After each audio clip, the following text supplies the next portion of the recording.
Bojes itu apa? Bojes itu botak jelek sekali. Oke. Iya, bisa 1 M sebulan di masa itu. Wow. Itu nyata. Nyata ya? Dari modal 50.000. Dari viralitas. Oh, dari viralitas. Ya, tapi belajar dari situ, Heeh. punya uang nggak punya ilmu sama dengan minus. Dua-duanya bikin bangunan modular. Bangunan yang bisa dibongkar pasang. Terus yang menariknya bisa dibikin di pabrik dan punya kecepatan. Itu yang nge-trigger saya dan partner saya, Robin, bikin Amoda.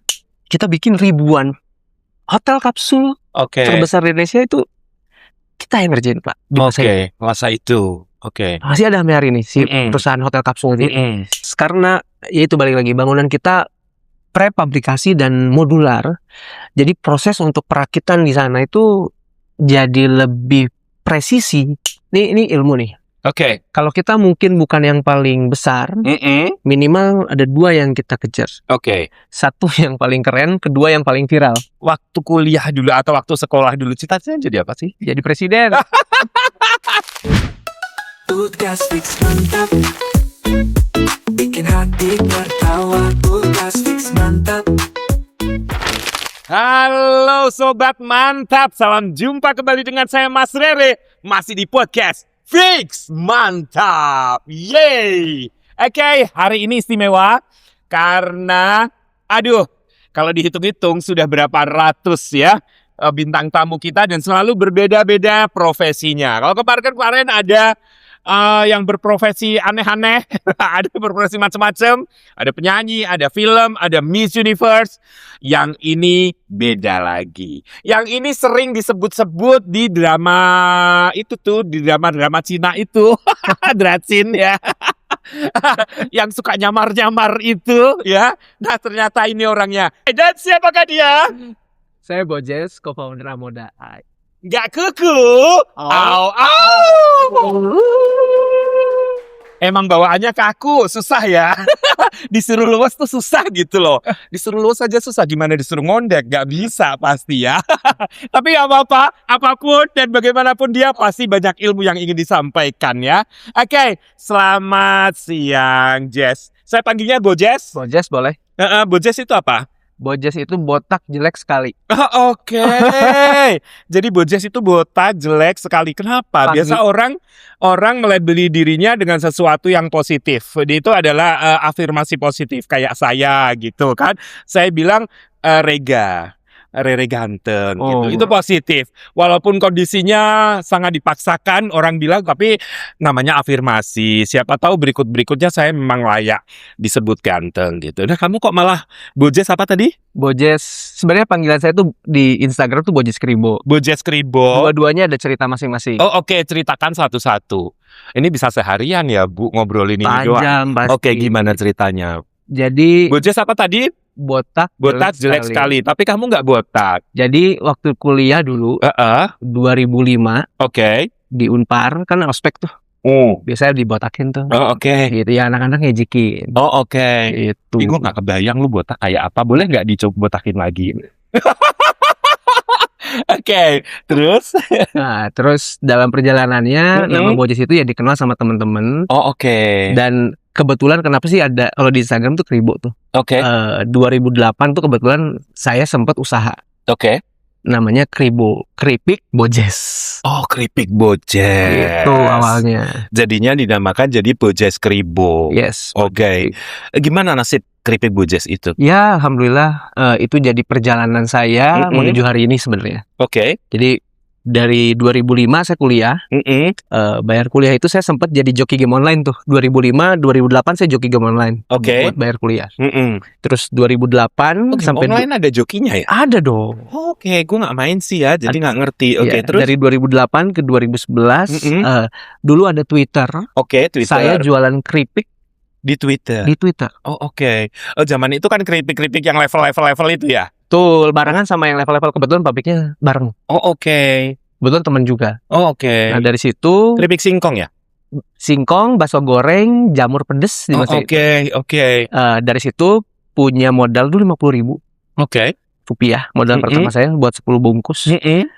Karena mungkin di masa itu tuh, mungkin kalau sekarang tuh viral ya. Dari 10 bungkus saya bisa jual mungkin bisa menghasilkan berapa digit ya? 9 digit. 9 digit. Yes. 9 digit Ya, dari dalam 6 bulan. Jadi bertahap dari 50.000, besoknya dia 100.000, 100.000, 200.000, terus oh gitu. Sampai 9 digit. sampai 9 digit. 9 digit itu konotasi 9 digit definisinya itu gimana? Iya, bisa 1M sebulan Oh gitu. di masa itu. Di masa itu. Ya. Wow. Itu nyata. Nyata ya, dari modal 50.000. Dari viralitas. Oh, dari viralitas. Oke. Itu viral. Nggak ngepet kan? Yang ngepetnya itu di Twitter. Oh, gini-gini ini ngepetnya berkembang ya. Jadi sebenarnya waktu itu bikin gimmick sih. Oke. Jadi gimmicknya itu minta tolong Oke. teman-teman di kampus di Unpar gitu. Kebetulan bulan puasa, saya minta tolong teman-teman, bro, gue mau jualan pertama, Oke. tapi gue mau posting di sosial media. Di Twitter. Twitter kita bikin campaign lah ceritanya. Oke. Strategi marketing. Boleh minta tolong nggak? Nanti gue bawa mobil, nyimpen mobil depan sini. Nanti kalian antri ya. Oh, oke. Terus aku bikin konten, gitu. Jadi sebetulnya ini ya kebohongan publik ya. Itu namanya Memanfaatkan gimmick. Oh, gimmick. Kalau zaman sekarang gimmick. Tapi tidak membohongi publik itu ya. Ya, datang ya. Kan goalsnya adalah datang ya. Oh, datangi ya. Bukan alhamdulillah sold out, nggak gitu. Alhamdulillah ngantri gitu enggak ya? Ya, datang ya. Saya Oke. jualan dari jam sekian sampai jam sekian, gitu.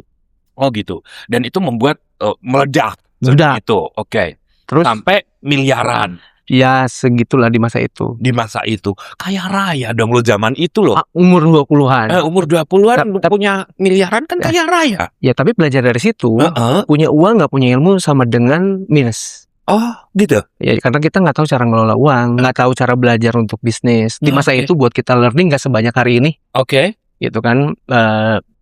Bisnisnya mungkin bukan bisnis, dagangnya laku, Oke. tapi sayanya sebagai seorang personal itu nggak Mhm. bertumbuh gitu, ilmunya nggak ada. Gitu, nggak ngerti laporan keuangan, gitu, nggak ngerti yang namanya ngatur cash flow. Oke. Gimana sih? Waktu itu kesalahan saya itu satu. Bisnis saya awalnya keagenan. Oke. Saya coba masuk ke bisnis MT waktu modern trade. Oke. Saya jadiin produk saya masuk ke MT yang dimana industrinya tuh beda sama sistem reseller. Oke. Kalau reseller kan saya bikin sekarang, saya jual ke teman-teman agen, terus mereka beli langsung direct uangnya kan. Oke. Sedangkan bisnis distribusi gitu Oke. di modern trade beda. Rupanya modalnya 3, modal distribusi, modal produksi, sama stok kan. Belum lagi kalau akhir-akhir tahun tuh ada 2 yang kena tuh, rabat, sama satu lagi tuh kena yang namanya retur. Retur. Akhirnya failed saya di bisnis itu. Oh, jadi hancur. Iya. Oh, Saya belajar lah di situ. oh. Ilmu yang cukup mahal. Yang menariknya adalah pada saat di 2008-2011 saya selalu berkomunitas. Oke. Bikin satu komunitas namanya Sindikat Kuliner Sindikat kuliner. di Oke. Bandung. Oke. Mungkin saya di situ satu-satunya yang paling kecil. Oke. Beberapa orang-orang yang ada di grup itu tuh pengusaha-pengusaha yang udah pemain lokal, Oke. F&B, Bandung, Sudah berkembang. generasi kedua biasanya gitu. Saya ada di Oke. sana. Oke. Saya beruntung di situ. Satu ketika pas usaha saya drop 2011 itu, saya ingat banget namanya itu Ali. Dulu dia punya brand namanya Bebek Garang. Dia Oke. ngasih opportunity pertama kali. Oke. Di grup itu ada yang bilang, bisa nggak bantuin dong cariin yang bisa bantuin bikinin gerobak Oke. gitu. Di masa itu kebetulan saya punya mantan pacar, Oke. sekarang istri saya. Oh, sekarang istri. Akhirnya dikawinin. Iya dong. Iya. Terus saya tawarin nih, kamu bisa nggak bantuin ngedesain? Oke. Nah, kebetulan juga Dia orang desain. dia desain interior. Orang teknik. Ya, saya sarjana hukum, dia Oh, oke. Oh, kamu hukum. hukum. Oke. Sebenarnya agak nggak nyambung ke hari Iya, ini nggak ya. nyambung loh. Tapi ya itulah perjalanan hidup ya. Kita nggak pernah tahu. Kesempatan itu akan selalu datang sebetulnya. Oke. Momentum itu akan selalu ada. Yang paling penting itu pada saat kita siap. Oke. Dan ini jadi pelajaran saya mungkin dari 2011-2020 ya. Oke. Momentumnya ada. Oke. Tapi di masa itu saya nggak siap. Ah. Karena dalam perjalanannya memang ilmu baru ya. Konstruksi, sipil, arsitektur gitu. Sesuatu yang harus dipelajari bidang keilmuannya Oke. dengan bersekolah dan aplikasi di lapangan. Jadi yang saya punya di masa itu istri kan masih sekolah gitu. Oke. Itu pun juga ilmunya yang mungkin hanya sebatas interior gitu. Iya, oke. Sedangkan saya ya udah saya belajar untuk di lapangan. Oke. Jadi saya mungkin lebih ke apa ya namanya, belajar di lapangan ya belajar dari tukang. Oke. Yang beruntungnya di saya itu adalah almarhum bapak saya itu jadi dia punya hobi. Hah? Hobinya itu adalah kan papa tuh kerja di satu perusahaan Oke. sebagai tukang putus listrik. Tukang putus Oh, listrik. oke, tukang putus listrik. Wah, Iya. ini musuh-musuh ibu-ibu di kampung. Pabrik. Karena datang gunting itu kan. Tapi kan dengan izin punten bapak belum bayar. Saya pernah diajak soalnya. Oke. Kenapa saya jadi berdagang gitu, Oke. entrepreneur gitu. Karena satu ketika saya pernah diajak almarhum bapak saya keliling di pabrik-pabrik pada larang. Jadi kalau keliling itu bapak saya suka cerita, ini ada bapak A pengusaha usahanya B misalkan gitu ya. Yang ini jujur. Yang itu Spanyol, apa Spanyol nyolong listrik. Nyolong listrik. Jadi problem dulu sebelum ada sistem token ya itu orang bisa nyolong ya. Bapak bagian potong. Jadi saya banyak itu tuh bosnya gitu kan. Jadi kelihatan bos yang apa namanya Spanyol, bos yang jujur gitu. kelihatan ya. Iya. Dari look udah kelihatan. Dari yang diputus listrik Pak. Dari kabel kelihatannya. Oke. Nah, bapak kan kerja harian buat hidup dari situ lah. Cuma dia kebetulan kakek saya tuh supir oplet di masa itu. Oke. Ngewarisin angkot ke bapak saya. Setiap kali beres bekerja maghrib sampai dengan jam 9-10 malam tuh keliling kota Cimahi angkot dia. Nah, uang angkot itu saya ingat banget dulu suka dikasih ke mama. Dia pakai ini uang. Nah, uang itu disimpan untuk nyicil beli barang buat bangunan. Oke. Jadi ada uang sedikit, nyicil udah kekumpul, beli bata, nyicil sedikit, beli pasir gitu kan, sesuatu yang nggak cepet basi kan, simpan hingga akhirnya jadi kontrakan. Jadi nyicil satu. Sebenarnya saya secara nggak langsung ke influence sebetulnya sama bapak karena pegawai pertama saya di bidang ini gitu, tukang sama ladiannya dari almarhum bapak. Gitu yang kerja bantuin gitu. Seperti itu. Oke. Nah, tadi kamu bilang waktu kita ngobrol-ngobrol kamu adalah salah satu co-founder Amoda. Nah, kamu boleh jelasin Amoda sendiri itu apa sih? Amoda itu artinya bahagia. Bahagia. Ya. Itu bahasa mana? Sanskrit. Oke. Karena di dalam perjalanan nih 11, saya belum cerita yang dari 11 ke 20. Oke. Itu saya fokus di industri arsitektur dan sipil. Oke. Design and build company. Satu ketika di 2018 saya ngerjain 2 project sebetulnya. Project yang menarik yang saya kerjain waktu itu tuh ada satu komersial, satu residensial. Dua-duanya bikin bangunan modular. Bangunan yang bisa dibongkar pasang. Terus yang menariknya bisa dibikin di pabrik. Oke. Dan punya kecepatan. Oke. Itu yang nge-trigger saya dan partner saya Robin bikin Amoda. Oh gitu. Di masa itu. Jadi satu yang luar biasanya adalah dua-duanya yang kita kerjain itu bisa dibilang prototypingnya berhasil. Oke. Yang rumah kita bisa dulu tuh beruntungnya saya ketemu customer yang baik hati. Oke. Saya minta tolong ke beliau, boleh nggak kalau nanti kita expose rumahnya beliau? Oke.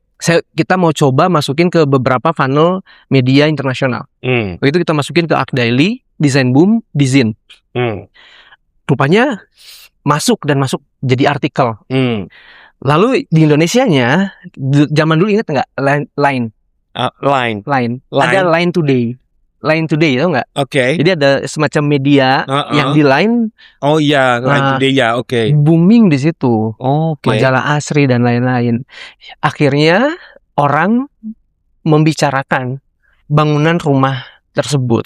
Oke. Terus akhirnya kita masuk waktu itu Good Design Award. Oke. Dan Good Design Award Indonesia perwakilan ke Jepang. Akhirnya kita dapat stempel. Sistem. Oke. Rupanya itu menciptakan daya beli. Orang pengen bikin rumah dengan bentuk yang sama. Oh oke. Itu kan yang susah ya. Waduh, gimana ya caranya? Nah di masa itu saya nggak siap. Oh gitu. Ada list mungkin sekitar 200, mungkin 100 sampai 200. Masuk ke email, ngontek gitu. Pengen bikin rumah yang serupa. Tapi nggak bisa. Nggak bisa. Karena kenapa ya? Kita terbatas. Kita nggak tahu cara bikin prefabrikasi dan modular itu di masa itu gimana gitu. Oh gitu. Satu lagi, kita bikin ribuan hotel kapsul Oke. terbesar di Indonesia itu kita yang ngerjain, Pak. Di masa itu. Oke, masa itu.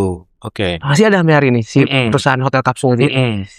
Ya, karena belajar dari situ, kita bermitra di masa itu sama salah satu supplier pabrik lah. Oke. Akhirnya bisa memenuhi kebutuhan Hotel kapsul itu. yes. Kebutuhan hotel untuk membuat hotel kapsul. Iya. Oke. Nah, saya mungkin dari pelajaran dari situ kita coba, kita coba bikin produk bangunan modular dan fabrikasi gitu. Akhirnya kita bikin tim inisiatif di usaha waktu itu gitu kan. Cuma dalam perjalanan 2020 saya bangkrut. Oke. Di masa itu apa ya, bisa dibilang bukan karena COVID-nya, tapi mismanage dari saya sebenarnya. Jadi memang mesti banyak belajar sih. Selain kita memang yang namanya ngerti tentang industrinya, kita juga harus mengerti tentang manajemennya. Di masa itu saya terlalu merasa cepat berkembang. Ya bisnisnya lebih cepat dibanding orangnya. Pengetahuan. Lagi-lagi yang kedua kali gitu. Drop dan bisa dibilang punya beban yang cukup besar di masa itu gitu kan. Pegawai kita waktu itu sekitar 60, tukang 300. Terus utang. Oke. Namanya bangkrut ya. Kita pasti kelilit utang. Dan yang menarik adalah saya waktu itu belajar dari satu teman saya. Ini orang baik banget. Sama gitu, orang ini tuh customer saya sebenarnya. Yang tadi di salah satu chain hotel kapsul saya tanya ke dia, bro, caranya cari uang dari venture capital gimana ya? Gua kayaknya bentar lagi bangkrut, 3 minggu lagi gua bangkrut. Waduh, Jess. Terus dia ngajarin tentang reputasi sama saya. Reputasi. Oke. Dia bilang, Jess, kalau lu dengan posisi kayak gini, lu udah gak punya apa-apa, yang lu punya hanya nama baik. Oke. Yang lu harus selalu lakukan sebelum lu membuat sesuatu yang komitmen dengan yang baru, lu harus menyelesaikan dulu. Gitu. Yang tertunda itu. Akhirnya waktu itu saya bilang sama beberapa relasi, teman, kawan yang ataupun vendor, itu saya nggak ada ke perbankan alhamdulillah. Minta waktu sama mereka untuk menyelesaikan. Ibaratnya kalau di profesional restructure utang. Ngobrol sama mereka, boleh nggak saya minta waktu? Saya akan cicil dengan kayak gini, polanya seperti ini. Alhamdulillah responnya itu positif. Mereka mau mensupport lah ya, karena mungkin saya bukan orang yang lari gitu, tapi menghadapi gitu dihadapin. Saya bilang, udah bro, gue udah ngomong gitu. Terus waktu itu saya ada beberapa usaha. Poin keduanya dia bilang, oke, tutup semua opportunity yang lu lagi kerjain, Jess. Fokus. Kenapa bro harus fokus, Jess gitu. Akhirnya saya tutup semua opportunity-nya. Saya bilang ke dia, udah. Terus terakhir lu harus ngaku ke istri lu. Waktu itu saya bilang sama istri, umur anak saya kelas 3 SD, kelas 2 SD gitu kan. Lumayan berat sebenarnya. Karena uang tabungan di rumah juga saya pakai untuk modal usaha. Terus saya ngobrol, nah mungkin karena semuanya saling gini, saya coba untuk menyelesaikan dengan baik-baik aja. Alhamdulillah istri juga merespon positif. Memang agak sedikit berat, tapi ya karena dukungan dia juga saya jadi makin semangat ya. Karena dia juga ngelihat mungkin kita bukan orang yang udahlah patah harang gitu. Udah kita coba lagi. Udah semuanya beres. Kira saya dikenalin sama satu partner. Nah, partner saya Robin. Kita ngobrol, dikenalin sama teman saya gitu. Si teman saya ini tuh kebetulan sekolahnya juga dulu di Amerika. Partner saya juga di US, terus kerja 8 tahun di sana.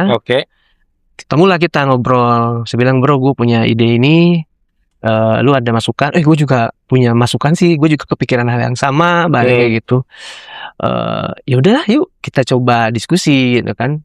Gak lama, sebulan gitu, tapi gue harus balik lagi ke US. Dia bilang, oh ya udah deh, gue di sini coba cari ibaratnya investor juga yang kecil-kecil gitu kan.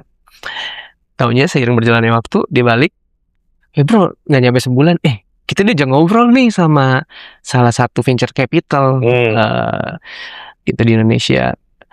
Ya udah nih ngobrol gitu. Pas ngobrol, Saya ingat banget waktu itu sore langsung diajak ngobrol di Zoom waktu itu kan. Harus ambil keputusan dalam waktu 2 jam. Oke. Ya udah, itu yang ada di depan mata gitu kan. Tapi balik lagi momentum dan kesiapan. Saya ngerasa di masa itu ada momentumnya dan juga Ada kesempatannya. ada kesiapannya. Jadi momentum dan siap itu ada di depan. Akhirnya kita ngerjain, kita ambil opportunity-nya gitu. Ya alhamdulillah dalam waktu 5 tahun terakhir ini tuh bounce back lagi. Tim kita sekarang di Amoda ada sekitar 120 orang. Oke. Tukang mungkin ada sekitar 500-600 orang gitu. Oke. Ya yang menarik adalah ya rupanya untuk mencapai ke titik tersebut kita bisa karena mungkin pelajarannya udah banyak ya Pak. Bisa beneran lebih terukur lah gitu. Lebih terukur. Kebetulan saya juga bagi peran sama partnernya cukup jelas gitu karena saya belum pernah kerja profesional seumur hidup saya sebelumnya. Oke. Saya bilang ke partner, bro, nanti di bisnis yang ini gue mau belajar profesional ya. Gitu. Biar. Nah, oke. Tadi awalnya kamu bercerita bahwa kamu mulai bisnis dari makanan cemilan. Terus tiba-tiba kamu berbalik arah jadi properti tadi di Amoda. Konstruksi. Awalnya gimana itu merintis Amoda? Bagaimana awalnya sampai ke sana? Tadi kesempatan dan kesiapan. Karena ada kesempatan dan kesiapanmu itu. Yes. Oke, dengan siapa saja tadi itu untuk merintis itu tadi? Berdua, saya sama Robin. Robin ya? Ya. Oh, oke. Kalau boleh tahu kalian ini dari mana sih? Basicnya. Saya hukum, Unpar. Oke. Orang Cimahi. Oh, orang Cimahi, orang Bandung. Orang Bandung. Partner saya orang sini, Jakbar dia. Oh, orang Jakbar. Oke. Oke. Nah, kebutuhan tadi kamu sudah akhirnya membangun Amoda hingga sampai sekarang yang sudah mencapai 650 lokasi yang kita bangun. 650 lokasi itu meliputi apa aja? Residensial, komersial. Oke. Residensial nggak banyak sih. Karena kita fokusnya komersial, hospitality. Oh, hospitality. Hospitality juga? Yeah. Apa aja? Penginapan. Yeah. Oh, oke. Jadi kita nge-support beberapa pengusaha-pengusaha yang punya lahan nganggur, terus pengen ada villa. Nah, kita bikin cabin-cabin gitu loh. Oh, gitu. Namanya Erga Huts produknya. Erga Huts. Oh, oke. Itu konsepnya seperti apa? Itu bikin kayak bangunan ukuran sekitar 25 meter persegi. 25 meter. Ya, isinya ada pantry, kasur, toilet gitu. Ada area nongkrong-nongkrong depan buat bakar-bakar gitu. Oh, gitu. Emang untuk liburan gitu ya? Ya, untuk orang, liburan keluarga gitu ya? Ya, orang kayak connect to disconnect gitu kan. Biasanya kan orang tuh butuh gitu ya sekarang. Iya. Healing bahasanya. Bahasanya healing. Oke, butuh staycation lah ya gitu ya. Oh, seperti itu konsepnya. Ya, itu sudah di mana aja yang kamu bikin? Lumayan banyak, ada di Jawa Barat. Oke. Di Jawa Timur. Kemarin paling jauh yang kita kirim itu ke Raja Ampat. Oh, udah sampai sana juga. Yes, karena ya itu balik lagi bangunan kita prefabrikasi dan modular. Jadi proses untuk perakitan di sana itu jadi lebih presisi karena ya kita sebelumnya sudah kerja di pabrik. Sudah konsepin di sini. Ya. Oh gitu. Jadi awalnya kamu memang bikin rangkanya dan sebagainya gitu atau? Ya, kita berpartner lah dengan salah satu partner. Brand. Ya, satu brand. Kita ibaratnya kayak pesawat Boeing. Oke. Kita sourcing material ke beberapa pabrik, kita assembly di pabrik kita, di tempat perakitan kita. Oh gitu. Terus kita kirim panel-panel ke lokasi-lokasi. Nah, untuk memperkenalkan konsep itu kan nggak mudah ya dari orang yang konvensional gitu. Terus tiba-tiba kamu masukin konsep seperti itu, emang sesusah apa? Ya ini perjalanan 16 tahun. Itu 16 tahun untuk memperkenalkan itu. Iya, ini perjalanannya kayak gitu. Ya, beruntungnya adalah di China, di Amerika, di Australia, sistem modular dan prefabrikasi kan udah banyak. Sudah berjalan lah ya. Cuma membangun kebiasaan baru untuk kita di Indonesia kan nggak gampang. Nah, itu dia. mengalami kesulitan-kesulitan. Pasti Seperti apa kesulitannya? mungkin di fase 2021, 2023 itu fase kita buat ningkatin awareness lah. Oke. Jadi beruntungnya, jadi kita ini ilmu nih. Oke. Kalau kita mungkin bukan yang paling besar, minimal ada 2 yang kita kejar. Oke. 1 yang paling keren, kedua yang paling viral. Oke. Ya, kalau bukan besar, jadi viral atau Keren. kerennya, ini keren banget. Oh, ini viral nih, nggak keren tapi viral. Itu aja ya intinya ya. Ya, karena kan Oke. sekarang tuh media udah agak beda. Nggak ngomongin tentang siapa kita, tapi attention. Gimana caranya kita dapetin dalam 3 detik pertama, 10 detik Oke. pertama perhatian gitu. Mungkin itu. Atau yang menariknya lagi ya, siapa yang pakai barang kita? Oke. Siapa yang beli produk kita? Jadi itu sih, itu penting. Itu yang bisa ngebentuk kepercayaan dari sisi Nah, customer. untuk bisa tahu siapa aja itu kan butuh kepercayaan gitu untuk memakai produkmu. Bagaimana cara kamu membuat mereka percaya? Sementara di masa sekarang pun juga kayaknya orang masih belum banyak gitu yang percaya, masih mindsetnya masih yang konvensional gitu. Ya, lebih memilih brick and mortar kan? Iya. Ya itu pasti sih itu. Heeh. Mungkin market share-nya kita juga belum besar. Cara memberikan kepercayaan ya, kan kita sekarang tuh ada namanya media Oke. sosial. Di media sosial itu kan bisa kita ngeset segmentasi target pada saat bikin strategi marketing. Oke. Nah, kita bener-bener ngekategoriin industri dan juga kategoriin customer. Oke. Kayak pernah nyadar nggak sih kalau kita lagi ngobrol kayak gini, tiba-tiba di Instagram kita atau di sosial media kita muncul iklan. Iya. Nah, Anehnya iklan itu biasanya yang kita pikirkan gitu. Jadi gue lagi kayak kemarin tuh, gue pengen deh ngerenov ini plafon gue biar lebih ini. Tiba-tiba muncul tuh plafon. Itu kenapa bisa begitu? biasanya dia omongin sih. Diomongin ya. Atau di pencarian sih. Kayaknya baru Nah. mikir belum sampai pencarian. Nah, itu sih. Tapi sebenarnya kalau ngomongin apa sih, ngapain sih lu bikin kayak gini, itu kan susah gitu. Sebenarnya kita tuh pengen bikin sesuatu yang bisa berdampak sih, dan juga bisa transparan. Oke. Kenapa? Karena kan yang namanya keahlian tenaga kerja itu terbatas ya. Oke. Nggak buat skill tukang tuh terbatas ya. gitu. Strateginya gimana ya? Kita bikin barang itu kayak Lego, orang tinggal konekin, selesai gitu.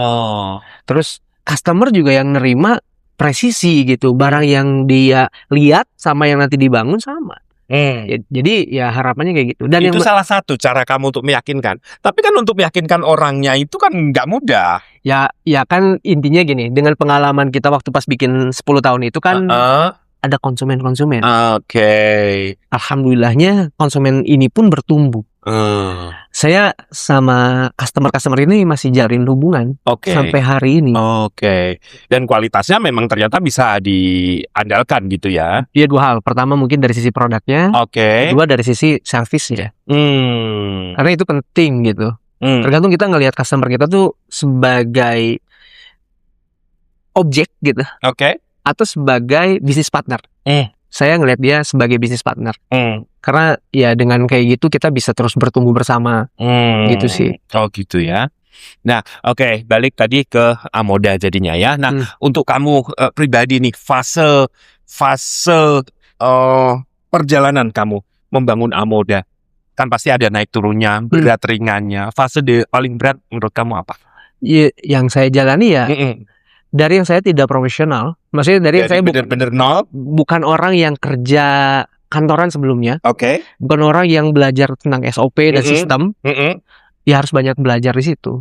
Dan kita komit, saya dan partner saya itu komitmen kita adalah jika suatu saat company kita harus di-lead bukan dengan kita, itu nggak masalah, gitu. Karena yang harus berjalan ya objektifnya company-nya gitu.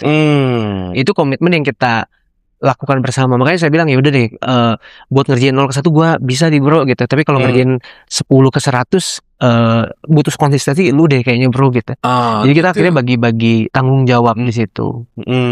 Gitu sih. Ya, waktu kuliah dulu atau waktu sekolah dulu cita-citanya jadi apa sih? Jadi presiden. Kebayang gak kalau akhirnya mempunyai bisnis yang sekarang pernah kebayang dulu gitu? Kebayang ini part of jadi presiden. Part of jadi presiden karena bakal ngumpulin duit banyak gitu ya? Bukan itu. Oke. Tapi part of dari gini caranya membangun. Gitu ya? Karena kan kalau ngomongin industri residensial contohnya, like backlognya di Indonesia itu udah jutaan gitu. Oke. Sampai hari ini belum bisa ada yang memenuhi kebutuhan untuk itu gitu. Sesimpelnya ya mimpi kecil saya, gimana caranya saya bisa bantu dengan ilmu yang saya terbatas saat ini, gitu, bisa membantu mimpi-mimpi banyak orang untuk membangun rumah, gitu, yang berkeadilan. Maksudnya berkeadilan Pancasila. Yang berkeadilan yang fair. Yang fair. Berkeadilan sosial bagi seluruh rakyat Indonesia. Iya dong, harus kayak gitu. Di sini gini, di sini harganya anggaplah panelnya 1.000, Pak. Di sana juga kalau hitung logistik harusnya kan 120.000. Kan jadi 1.200. Jangan sampai harganya jomplang banget. Sementara kualitasnya sama gitu ya. Intinya itu awalnya. Itu adil kan? Gitu. Itu namanya adil. Oke.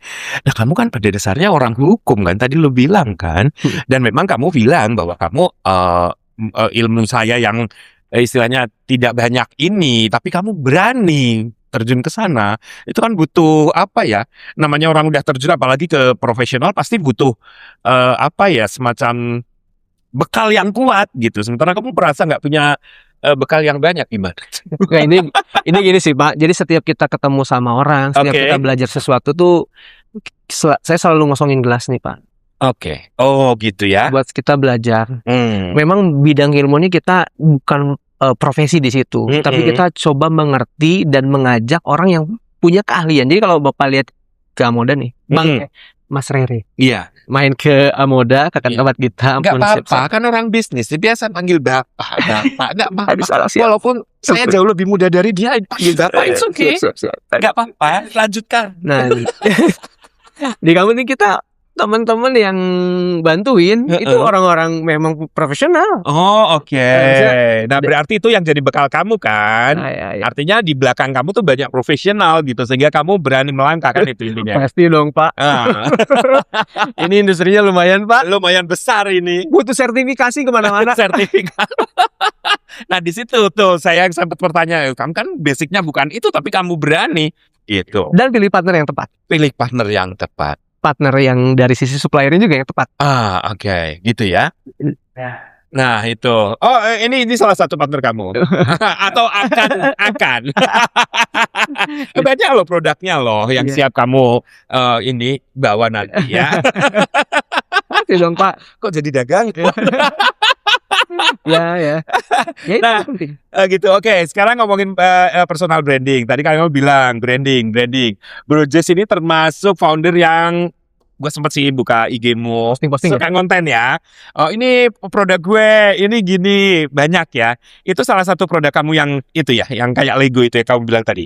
Ya itu, mungkin posting salah satunya ngetes di personal, nanti kasih ide ke tim marketing, kadang satu kayak gitu. Yang kedua kalau lihat kontennya juga sebenarnya kan lihat UMKM gitu. Kadang kita support teman-teman yang punya toko, kita ramein. Alhamdulillah ada yang viral, berapa juta view gitu. Terus kayak kemarin kita punya pengalaman boleh ke Freeport gitu. Karena Freeport salah satu customer kita. Freeport ya. Wow. Kita konten di sana. Gede ya berarti sampai Freeport sekarang. Gitu, kita ke sana. Tapi kita nggak nunjukin di site-nya. Tapi kita ceritain gitu. Di Freeport tuh makannya kayak gini loh gitu. Profesional banget, company-nya proper. Kan kita menginformasikan sesuatu yang mungkin teman-teman juga pengen tahu informasinya gitu, gitu sih. Di Freeport kamu ngerjain apanya? Ada. Kenapa nggak di-expose? Kan kamu konten. Kan nggak diposting juga. Sejak kapan kamu menyadari bahwa apa yang kamu perbuat itu harus di-posting? Sejak 2008. Kenapa? kalau kita nggak dikenal, orang nggak tahu dan orang mungkin bisa jadi nggak mau coba gitu. Dan yang kadang saya suka cukup berani untuk ya kalau kata orang lain, ngapain sih lu just ngajak ngobrol ownernya gitu. Ngajak ngobrol owner. Orang yang mungkin Gak penting gitu istilahnya ya. lebih tepatnya kan segan ya gitu. Segan, oke. Tapi saya belajar dari almarhum bapak saya. Oke. Dulu dia yang ngajarin ya, lu tuh jadi orang harus rahmatan lil alamin. Apa itu? Harus jadi pembawa berkah untuk banyak orang. Banyak orang. Gitu. Oke. Jadi ya udah gue berani aja gitu. Oke. Meskipun dengan keterbatasan, minimal kita punya value. Jadi dan value ini kita bawa di Amoda. Kita punya 4 value. Yang pertama itu customer obsession. Oke. Kita obses banget sama customer kita. Gitu ya? Yes. Oke. Kenapa kita harus tahu pain point-nya? Biar kita bisa nyelesain, bisa ngasih solusi lah sama mereka.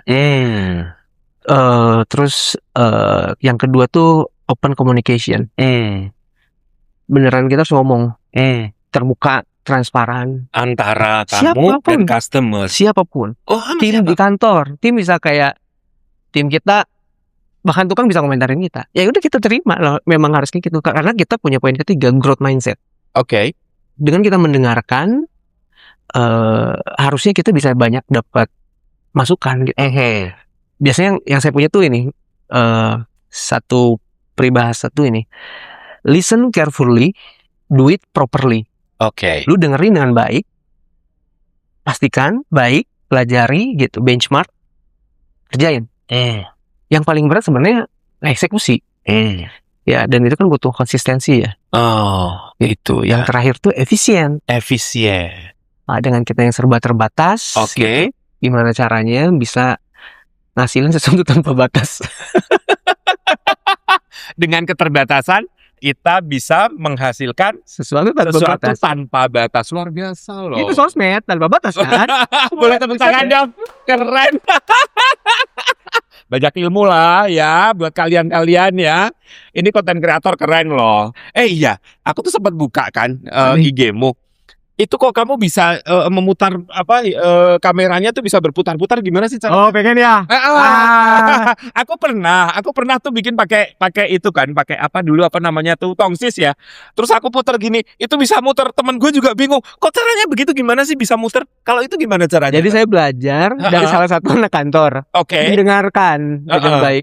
Ya kalau masuk ke mode kamera tuh kan ada kamera yang 1 sama 0,5 nih. Nah, dia pegangnya kayak gini. Oke. Pegangnya kayak gini. Ini. Oke. Pakai Handphonenya yang 0,5. 0,5. Handphonenya itu mau Apple atau Android bisa. Oke. Tombol power itu kan sama dengan play. Oke.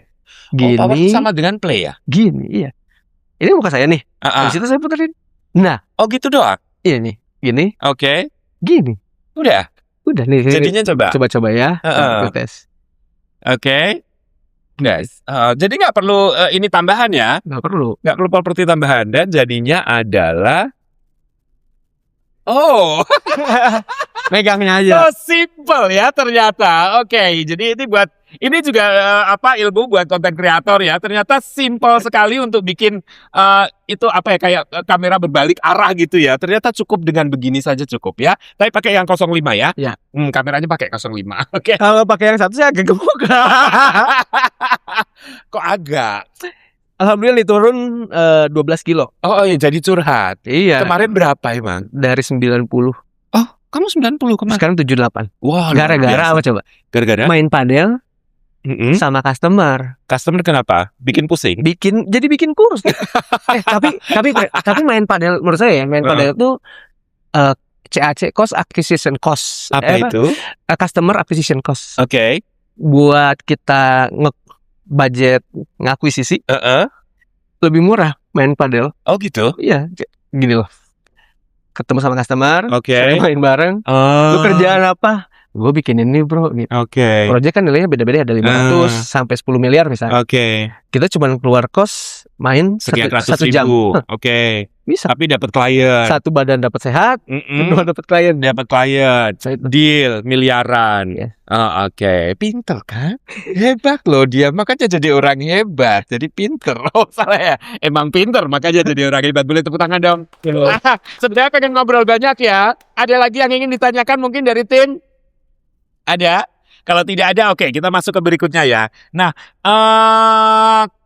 apa rencana kamu untuk 10 tahun ke depan di Amoda ini? Dan kira-kira bayangan kamu akan seperti apa? Sebesar apa Amoda ini? Kalau Amoda kan CEO-nya partner saya Robin. Oh, oke. Robin. Robin CEO-nya. Kalau saya nge-trigger ini 0 ke 1, Oke. 1 ke 10. Oke. Ibaratnya nge-create 1 sampai 100 200 miliar gue bisa lah. Oh, oke. Oke. Gimana caranya dalam setahun? Oke. Gimana caranya dari 200 ke bertete? Mungkin itu butuh konsistensi. Dan Oke. partner saya rasa ya dia lebih capable di situ. Kalau untuk Amoda udah ada journey-nya. Oke. Keep secret. Keep secret. Oke. Kalau untuk personal saya, Oke. 10 tahun yang akan datang ya tadi saya bilang cita-cita waktu kecil saya apa? Jadi presiden. Ya, nah ini adalah salah satu perjalanan dia untuk menjadi presiden. Salah satunya adalah dengan menumpuk uang yang banyak. Itu adalah salah satu syarat untuk menjadi presiden. Enggak, bukan. Itu berkaca dengan presiden yang sekarang. Aduh. Hartanya nggak terbatas sehingga akhirnya jadi presiden. Wah, ini lebih ke keberkahan dan berdampak sebenarnya. Berkahnya adalah Ya, dengan berbagi ilmu, oke. dengan kita membuat produk yang kompetitif, Oke. gitu kan. Dengan kita selalu berbagi manfaat kayak gini, Oke. Keberkahannya. Terus apa tadi? berdampak. Berdampaknya. Gimana caranya kita bisa menuntaskan kemiskinan di Indonesia? Misinya itu loh, dia makanya pengen jadi presiden. Jadi salah satu misimu adalah menuntaskan kemiskinan di seluruh Indonesia. Amin ya rabbal alamin. Minimal diri sendiri dulu. Diri sendiri dan orang sekitar. Tapi dolar 17.000 gimana mau menuntaskan kemiskinan? Gini Pak, Tapi orang kamu kan nggak pakai dolar. aman lah. bukan. Justru setiap kali ada masalah, pasti ada Ada kesempatan. solusinya. Ada kesempatan. Ada kesempatan. Justru kalau orang-orang yang ngelihat kesempatan kayak gini, Oke. gitu, dengan pemerintah yang saat ini, Oke. artinya kan bisa masuk ke bidang-bidang atau industri-industri yang berkaitan dengan komoditi. Komoditi. Ya. Oke. Terus dengan kemudahan dengan sosial media dan lain-lain, gitu. Oke. Justru menurut saya ya, itu bisa jadi funnel yang menarik. Contoh, banyak orang pintar di perkotaan, Oke. kenapa nggak coba datang ke desa Oke. untuk anggaplah dia punya ilmu, fokus di satu kategori produk, misalkan dia fokus di padi aja, di beras gitu. Oke. Gimana caranya dia menceritakan proses pembuatan berasnya, beras. ada storytellingnya, ada edukasinya, terus jual. Ini beras dari Cianjur, proses kayak gini. Kan itu ada storytelling. Abis itu nggak cuma jual berasnya doang, dia mungkin bisa jadi jual restorannya. Oke. Tapi dengan sistem gitu. Kalau banyak anak muda yang melihat kondisi saat ini sebagai kesempatan, mungkin cara itu yang bisa dilakukan karena sekarang kita udah borderless. Oke. Kita ngerjain project. Contoh nih yang menarik Oke. adalah pada saat kita kemarin ke NTT. Di NTT. Oke. Kita ada project di NTT, Pak. Oke. Project apa itu? Mengerjakan villa di sana. Villa. Oke. Kita masuk ke pelosok, ke daerah. Perjalanan saya dari pelosok daerah itu banyak banget ngelihat rumput, Pak. Oke. Dan yang luar biasanya banyak banget sapi di sana. Oke. Kalau saya nih Pak, kalau enggak siapapun lah mau lihat opportunity di sana, sapi di sana harga cuma 7,5 juta, ukuran yang bisa ngasilin 80 kg. Oh ya? Yes. Oke. 7,5 juta. Bayangkan kalau seandainya ada orang yang mengolah dari komoditas tersebut jadi CI misalkan. Barang yang benar bisa tahan lama. Satu. Saya ke NTB. Di NTB ada namanya Sembalun. Apa itu? Sembalun itu kawasan penghasil bawang. Oke. Di sana cuma ngasilin bawang aja, Pak. Oke. Bayangkan kalau ada anak-anak muda juga, Pak. Bisa naikin value editnya. Di sana bawangnya dibeli harga 22.000. Potong-potong, digoreng, dikemas, dikasih pedas, bisa jadi 100.000 100 gram. Biasanya hal kayak gitu kan sesuatu yang mesti dilihat sebetulnya. Cuma ya balik lagi kan, semua orang pasti punya mimpinya masing-masing. Kalau dari mimpi saya 10 tahun lagi mungkin gimana caranya bikin industri prefabrikasi dan modular, mungkin fokusnya lebih ke residensial di rumah gitu. Ya, bisa benar-benar menyelesaikan problem gitu loh di Indonesia saat ini. Kita lihat itu gitu. Yang bisa jadi sampai saat ini pemerintah sekarang kan banyak menstimulus ya. Jutaan rumah, subsidi dan lain-lain. Tapi kan banyak problem gitu di situ, dimulai dari tanahnya, pembiayaannya gitu. Ya kita akan kita fokus ke satu kategori, selesaikan masih satu-satu gitu. Kalau dari diri saya sih lebih milih ke situ, kita beresin di industri prefab dan modular untuk residensial. Oh gitu. Jadi untuk tujuannya akan ke sana, ke residensial. Oh gitu ya. Oke, asik banget ngobrol sama si narasumber kita ini. Dan sebelumnya pengen ngobrol banyak karena banyak sekali ilmu yang di-sharing ya hari ini. Tapi waktu juga. Mungkin next time kita akan undang lagi untuk ngobrol yang lebih lebih berkualitas lagi dan banyak ilmu yang akan di-sharing lagi ya. Oke? Nah, mungkin sebelum kita ke segmen berikutnya, ada pesan-pesan untuk situasi yang sekarang ini untuk pelaku-pelaku bisnis atau calon-calon pelaku bisnis Ya tadi yang frekuensi sama kamu? Mungkin kondisinya ya itu, kondisi sekarang kan bisa dibilang berbeda dari COVID lah. Oke. COVID justru mempersatukannya jadi lebih gampang. Oke. Gitu. Untuk sekarang gitu, kondisinya akan sangat berbeda karena beberapa teman-teman juga kan bilang lagi sulit lah dan lain-lain gitu. Sebenarnya tapi kalau balik lagi tadi ngelihat opportunity minimal yang terdekat kita gitu. Kalau memang kita lihat potensi di daerah kita ada kaitan dengan komoditas. Oke. Mungkin dan juga dengan adanya ekspor gitu. Coba fokus di situ deh. Fokus sasar market yang sebenarnya paling menarik ya main di bawah, middle ke bawah gitu.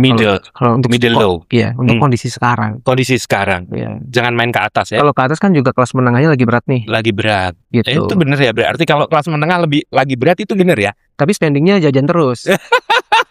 Kemarin ada jadi kemana-mana. Kenapa? Ada Jamspot launching sama AP. Oh, itu kan teknik marketing. Enggak, itu beneran. Beneran. Ampun, Pak. Masa sih? Orang beli 7 juta nih. Ada yang jual lagi 50 juta, Pak. Masa? Ada yang di-keep. Enggak, tapi kalau untuk brand itu kan memang ada yang itu ada komunitinya, kolektornya gitu. Ya. Jadi mungkin kolektor itu. Tapi selebihnya kalau menurut saya sih kayaknya teknik marketing deh. Antri-antri kayak yang kamu bikin tadi itu. Siap salah.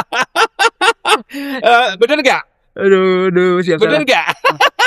Nggak tahu sih. Nggak tahu. Itu namanya UGC, User Generate Content. Nah, User Generate Content ya. Ya terserah lu deh. Oke, saya mau main-main sama kamu setelah ilmu yang kamu share tadi. Ya ini sekedar main-main aja biar lebih relax. Karena kamu orangnya serius ya, karena bisnis ya. Jadi apa yang disampaikan tuh benar-benar bisa dicerna dengan baik. Oke. Kalau saya, ini namanya permainan kata. Kalau saya sebut satu kata, apa yang ada di benak kamu, langsung keluarkan. Satu kata juga. Oke? Modular. Prefabrikasi. Tempe. Tahu. Sandal. Sepatu. Tukar. Guling. Jangkrik. Krik-krik. Patung. Orangutan. Satu kata, Pak. Satu kata, bukan satu gerakan. Orang kaya. Oke, yang pertama tadi modular adalah prefabrikasi. Menarik sekali. Itu apalagi produk kamu yang kamu bilang bisa bongkar pasang kayak apa tadi bilang Lego.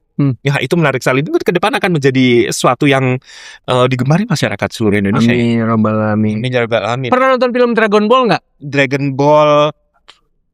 Capsule Corp. Ya kan? Dari kapsul dilempar. Oh ya. Oh nanti akan seperti itu. Itu tuh dari mimpi anak kecil, Pak. Jadi prefab dan modular. Oh, I see. Jadi sebenarnya impian anak kecil ya. Ya kan kita tergantung idenya bagaimana bisa diambil dari manapun ya. Untuk mengembangkan bisnis itu. Luar biasa loh. Tempe tadi apa? Tahu. Oh, tahu. Temennya ya. Dolar lagi naik. Lebih baik ke tempe tahu. Jadi nggak usah makan daging dulu ya. Kedelai kan mahal. Dolar itu, Pak. Oh, itu dolar ya. Oh iya. Oh, kedelai impor ya. Oh, kita nggak nanam kedelai emang? Insya Allah sekarang mau, Pak. Oh, mau. Bukannya sawit yang digalakkan? Aduh, Bapak aja nggak tahu.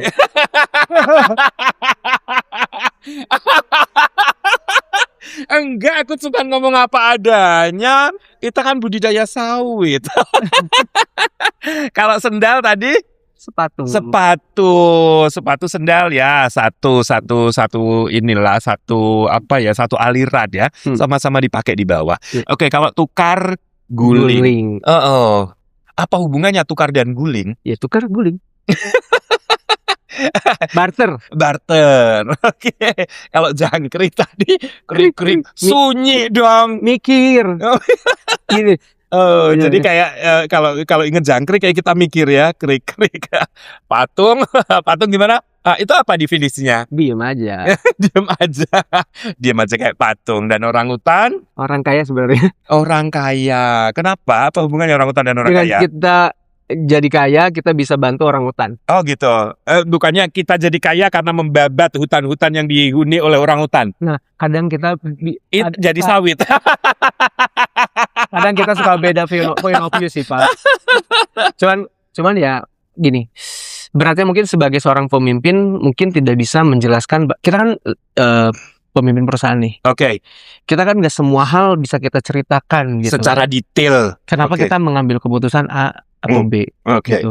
Kita terlalu jujur pun Akan jadi kontroversi. kan khawatir. Akan Contoh misalkan, Hmm. misal auzubillahi min dzalik ya. Oke. Kita punya perusahaan, Oke. runway kita tinggal 3 bulan. Oke. Kita kan nggak mungkin, kita runway tinggal 3 bulan. Ya kan perahu kita lagi jalan, lompat-lompat semua orang, Pak. Oke, benar. Tapi yang kita punya apa? Optimisme. Mungkin optimisme yang bisa kita maksimalkan gitu. Akhirnya bisa memberikan semangat untuk semua orang. Untuk semua orang. Gitu sih. Oke, dan itu akhirnya biasanya akan menjadi sesuatu yang baik karena semuanya optimis gitu ya. Dan juga butuh ridho yang di atas Tuhan sih, Pak. Oke, itu yang paling pasti ya. Tapi ini menarik nih kata-kata dari foundersnya Tuku sih, Pak. Dan Foundersnya Tugu. Tuku. Oke, Tugu. Kopi ya. Pada saat kita berbisnis, Oke. cobalah kamu berbisnis dengan Tuhan. Gitu ya. Ya, ya itu menarik gitu. Dengan kayak gitu pasti transaksionalnya kebaikan kan. Oke. Ya itu sih, Pak. Oh gitu ya. Oh, teman kamu foundersnya Tugu. Customer. Customer. Vin, minggu depan ya foundernya Tuku ya. Oke, mau di request tuh. Suruh kontak. Oh, coba gue tanya ya. Oke. Aduh. Oke, Sobat Mantap, itu dia ngobrol-ngobrol kita yang banyak ilmu tentunya ya. Ya, yang mau ingin belajar bisnis atau ingin mentarget bisnis baru ya. Bahkan jadi konten kreator. Nah, sekarang gue bingung. Sebetulnya lu tuh sebutannya apa? Lu paling nyaman dibilang apa? Kan tadi kamu bilang, saya CEO. Wah, yang kayak dideracin itu. Tuan CEO gitu, yang suka nyamar. Terus apa tadi, konten kreator. Terus apa lagi? Founder apa tadi? Founder tetap Amoda aja. Amoda. Terus apa lagi? Presiden. Presiden. Terus sebetulnya kamu Maunya dipanggil siapa? uh, Saya maunya dipanggilnya Salman sesuai dengan nama saya sebetulnya. ya, kamu brandingmu aja nggak Salman. Brandingmu apa tadi? Bojes Kribo. Iya betul. Nah, terus kepengen dipanggil Salman, gimana jadinya? Ya, kita mulai dari hari ini saya akan rubah jadi Salman. Oke, ya, Sobat Mantap, itu dia, kita ngobrol-ngobrol dengan Salman dan ternyata banyak sekali ilmu yang kita dapatkan ya. Diharapkan apa yang kita bicarakan ini membawa inspirasi baru untuk Anda semua dan tentunya semangat baru di situasi negara kita yang luar biasa ini ya. Oke, saya Mas Rere dan Saya Bojes. Bojes. Oh salah. Salman. Salman. Oke. Bojes Kribo, seorang apa? Entrepreneur dan tadi apa? Apalagi ya udahlah pokoknya itu. Saya maunya disebutnya daily dreamer. Oh, daily dreamer. Jadi pemimpi tiap hari punya mimpi ya. Oke, ya, dan itu dia ngobrol-ngobrol kita dengan daily dreamer si Salman. Oke. Sampai jumpa di kesempatan berikutnya. Gak kuku. Au.